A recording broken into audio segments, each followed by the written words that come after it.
What's up, family? Welcome back to the Stop Sinking Show, where we go from struggle to flow.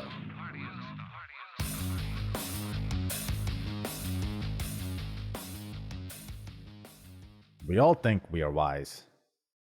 I don't think there was ever a time in my life I didn't think I was wise, which is almost silly to think about because what I knew at 16 couldn't possibly be considered wise to me at 37. Could it?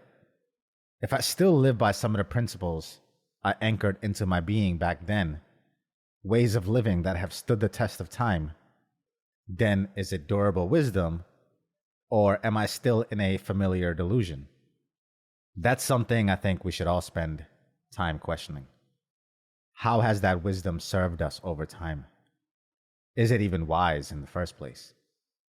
Let's define wisdom in the way that I mean it, or the way that I think about it.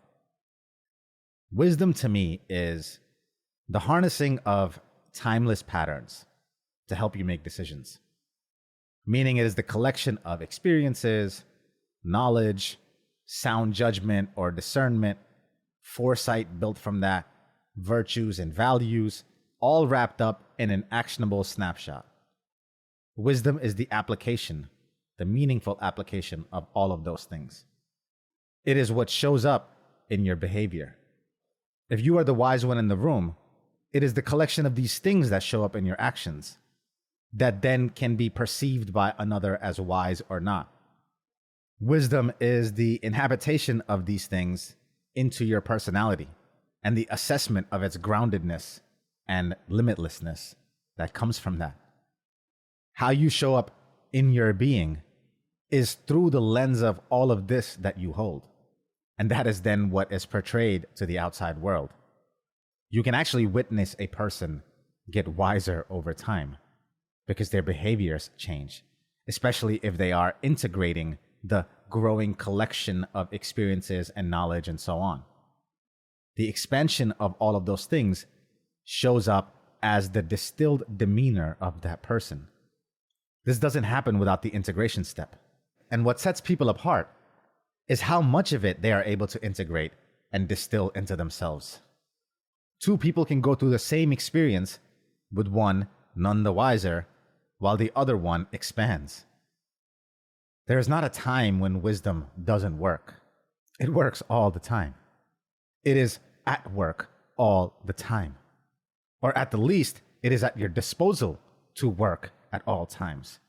If you utilize it, if you apply it, if you lead with it, if you live in it. If you inhabit your own wisdom and don't look at it as a thing to earn and gain and put on a pedestal to display and appreciate yourself as it being some form of accolade, if you don't live in it, it might still be wisdom as it stands on its own, but you are not wise. It does not put the wisdom in question, but you put the value of it in question by having acquired it and not used it. There's a thing about wisdom and timing. When it works, when it is actually effective, when all the things you know and have learned are actually being put to use. And that is much simpler in times of ease, in the gathering phase, in the trials and the slow tremors. But to know if what you have acquired, what we can call wisdom, is actually useful or is actually effective, if it actually works, is in times of difficulty, in the unexpected turbulence, when the ground shakes. Can you still hold firm because of what you have learned? Can you remain unchanged? Can you sway with the wind with no waver in your foundation?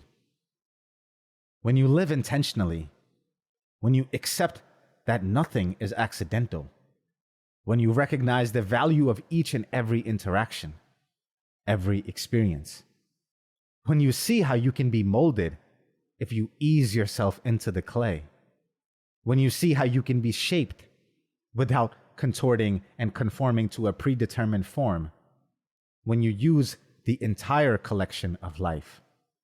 Squeeze the juice of meaning and mastery.